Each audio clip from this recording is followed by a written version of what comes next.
नमस्कार. बाकेट मराठीमध्ये मी अजय तुमचं सर्वांचं हार्दिक स्वागत करतो. आपण बघतो निफ्टी बँक निफ्टीसाठीचं ॲनालिसिस. ठीक आहे, चला तर मग सुरू करूया. मार्केट ॲक्च्युली आज सुद्धा एक मोठा डाईव्ह झालेला आणि बँक निफ्टी जवळपास 1000 पॉईंट खाली आहे, हे लक्षात असू द्या. सो मोठे प्रॉफिट्स काढला असलं तर डेफिनेटली सांगा. सेलिंग कंटिन्युअसली झालेली आहे आणि आपण म्हणू शकतो काय आता सेलिंगचे विषय मी काली सांगितले, पण तरीसुद्धा माहिती असेल तर सांगतो. आपले जे मोठे FIIs आहेत, जवळपास फॉरेन इन्स्टिट्यूशनल इन्व्हेस्टर्स जे आहेत त्यांनी पैसा पुल आउट केला आहे अप्रॉक्स 40,000 करोड्स, हे लक्षात असू द्या. म्हणजे जवळपास 40,000 कोटीच्या आसपास. त्याचबरोबर आणि तो इफेक्ट आहे त्याच्याबरोबर उद्या 8 तारीख आहे आणि उद्या असणार आहेत हरियाणाचे आणि जम्मू आणि काश्मीरचे रिझल्ट्स. आणि ते जवळपास काय करंटची जी आपली सिटिंग पॉलिटिकल पार्टी आहे ती डेफिनेटली मार्केटच्या फेवरमध्ये होती, परंतु जर तिथे ती पार्टी परत येत नसेल तर थोडाफार अजून इफेक्ट बघायला मिळू शकतो. इव्हन एक्झिट पोलने सुद्धा तो विषय इफेक्ट आपल्याला दिलेला आहे आणि त्याचा थोडाफार सुद्धा इफेक्ट आज बघायला मिळालेला आहे. सो जर उद्या आपण म्हणू शकतो वोटिंगचं असेल थोडाफार मार्केट खाली येईल आणि डेफिनेटली परत एकदा 50,000च्या खाली येऊन 39,000च्या 500च्या आसपास कुठेतरी सपोर्ट घेऊन बाउन्स बॅक होण्याचा प्रयत्न करेल. जर तसं झालं तर डेफिनेटली आश्चर्यचकित तुम्ही कोणी राहू नका, कारण हे रिझल्ट्सवरती सगळंसुद्धा अवलंबून थोडंफार असू शकतं लक्षात. कारण मार्केटने ऑलरेडी ते एक्झिट पोल्सवर सगळं प्रेडिक्ट केलं आहे. सो उद्या अजून काही गोष्टी कन्फर्म होतीलच. सो परंतु जर आपण म्हणू शकतो सगळ्या गोष्टी खोट्या ठरल्या आणि त्याचबरोबर जसे एक्झिट पोल्स खोटे ठरले, कधी कुठे ठरले एक्झिट पोल्स, आपले करंटची आता जी निवडणूक झाली 4 जूनला, तो जो रिझल्ट निघाला होता पूर्ण, ठीक आहे. सो आता म्हणू शकतो 200, 300, 350 पार झालं नाही, पण त्याच्यापेक्षा 240 तरी त्यांच्याकडे आले. सो त्यामुळे थोडंफार मार्केट आपण म्हणू शकतो त्याच्यानंतर स्थिरावलं, कारण गव्हर्नमेंट तीच राहणार होती. सो आत्ता करंटमध्ये एवढा काय मोठा विषय नाही आहे, पण खरं सांगायचं असेल तर काय की त्याच लेवलला जर तसं झालं आणि थोडंफार करंट पार्टी थोडं परत एकदा सत्तेत येण्याचा प्रयत्न करत असेल, थोडाफार एक चांगला एजला असेल, चांगल्या मार्जिनला असेल, डेफिनेटली मार्केट इथून युटर्न घेऊ शकतो, थोडाफार आपण म्हणू शकतो. ठीक आहे, सगळ्याच गोष्टी एकदम अंगलट आलेल्या आहेत आणि त्यामुळे मार्केटने तसं एक आपण म्हणू शकतो मूव्ह दिलेलं आहे, हे लक्षात घ्या. सो आपण थेट जाऊया कुठे, आपण थेट जाऊया 15 मिनिटाच्या टाईम फ्रेमवरती. सेटअप बनवून पूर्ण तयार आहे. सो आपण त्यासाठी जवळपास जास्त सेकंड, ओके, आपण थेट जा 15 मिनिटाच्या टाईम फ्रेमवरती. 15 मिनिटाच्या टाईम फ्रेमवरती आल्यानंतर तुम्हाला समजेल रेंज पूर्ण काढलेली आहे व्यवस्थित. जी ट्रेंडलाईन काढली होती कालच्या ॲनालिसिसच्या व्हिडिओमध्ये बघा, त्या ट्रेंडलाईनचा मार्केटने बरोबर रिजेक्शन घेऊन आणि त्याच्या आधारेच मार्केट खाली पडलं आहे, हे लक्ष असू द्या. ओके, आता मुवमेंट चांगली बघायला मिळालेली आहे. 100, 300, 400 पॉईंट जरी घेतलं, 1000 घेण्याची गरज नाही, 300, 400 घेतलं तरी खूप झालं.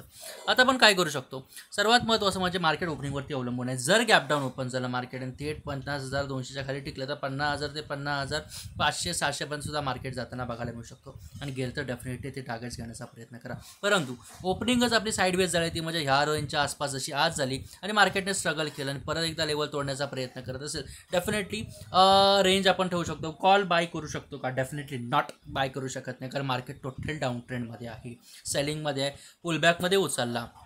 आणि जर तुम्ही कॉल बाय जरी केलात तर काय करणं गरजेचं आहे, 50,800च्या वरती मार्केट टिकताच कॉल बाय करा, पण वेळेच्या वेळी प्रॉफिटसुद्धा बुक करा, कारण आपण ट्रेंडच्या विरुद्ध दिशेने ट्रेड घेतो आहे. एक्झॅक्ट बॉटम मार्केटचं आपण प्रेडिक्ट करत नाही आहोत. सो आपण काय करू शकतो, 50-800च्या वरती टिकतात आणि 25 मुव्हिंग ॲव्हरेजच्या वरती टिकतात, थोडाफार तुम्ही 100 असो 200 पॉईंट असो असं थोडंफार प्रॉफिट बुक करा. आणि जशी प्राईज ॲक्शन बनेल जवळपास बघा इथे लोअर हायज लोअर लोज, जसं मार्केट खाली आलं तसंच मार्केट जसं प्राईज ॲक्शनने हायर हायज हायर लोज बनवून वर जाईल तसं तुम्ही डेफिनेटली एंटर करण्याचा प्रयत्न करू शकता. एक चांगली स्ट्रॅटेजी आहे अशा ठिकाणी या पॅनिक सिच्युएशनमध्ये मार्केटमध्ये ट्रेड करण्यासाठी. समजलं आहे का सांगा? समजलं असेल तर त्याचबरोबर आपण थेट गॅपअप जर ओपन झाला तर लक्षात या 50,200च्या वरती कुठेतरी टिकत असेल तरच बाय करा, अन्यथा करू नका, विषय सोडून द्या.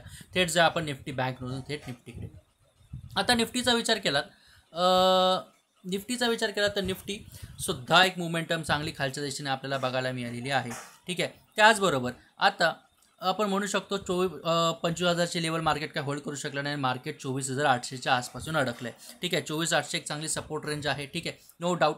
परंतु लक्षात घ्या ही जी रेंज आहे 24,850 ते 24,700 या रेंजमध्ये कुठेतरी ओपन झालं तर डेफिनेटली मार्केट एक ब्रेकआउटचा एक विचार करू शकतो. बाईंग कधी करायचे इथे थोडाफार ट्रिकी झोन आहे. ठीक आहे, जर इथून परत ह्या रेंजच्या आसपास जाण्याचा प्रयत्न करत असेल 25,000च्या आसपास, लक्षात घ्या गेला तर मग थोडाफार हळूहळू जाऊ शकतो आणि 25,000च्या वरती टिकत असेल तर डेफिनेटली मुवमेंट तुम्हाला वरच्या दिशेने बघायला मिळू शकते, लक्षात घ्या. परंतु हा जो झोन आहे ना, हा थोडाफार तुम्ही जर नवीन नसाल मार्केटमध्ये, आपण म्हणू शकतो जुने सदस्य असाल तर डेफिनेटली तुम्ही ह्याच्यामध्ये टॅकल करू शकता, पण नवीन असाल तर डेफिनेटली ह्या झोनमध्ये ट्रेड घेऊ नका तुम्ही, हे लक्षात असू द्या. एकतर बाईंग साईडला 25,000ची लेवल पार करू देत किंवा सेलिंग साईडला आपण म्हणू शकतो 24,700च्या खाली कुठेतरी मार्केट होल्ड करू दे तरच तुम्ही त्याच्यामध्ये एंटर करू शकता.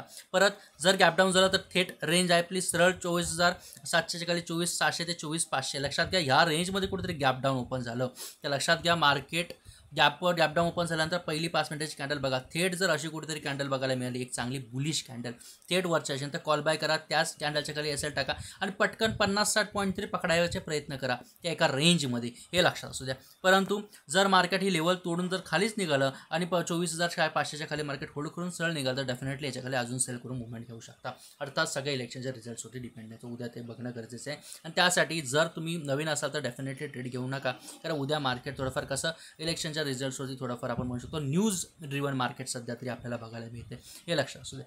ठीक आहे. त्याचबरोबर आता माझ्यामध्ये तुम्हाला मार्केट चांगलं असं समजलं, थोडंफार काही प्रॉब्लेम्स आहेत ते सुद्धा तुम्हाला समजलेलं आहे. आणि लक्षात घ्या ही जी सेलिंग आहे आपण म्हणतो ही काही कारणं असतात मार्केटमध्ये, मार्केट खाली पडतं, परंतु हे इन्व्हेस्टमेंटचे चांगले अपॉर्च्युनिटीज असतात. चांगले शेअर जर कमी किमतीत बघायला मिळत असतील डेफिनेटली घ्या, कारण कसं आहे सेलिंग असेल पुलबॅक असेल ही काही लेवलसाठी असतो, काही मिनिटांसाठी असतो.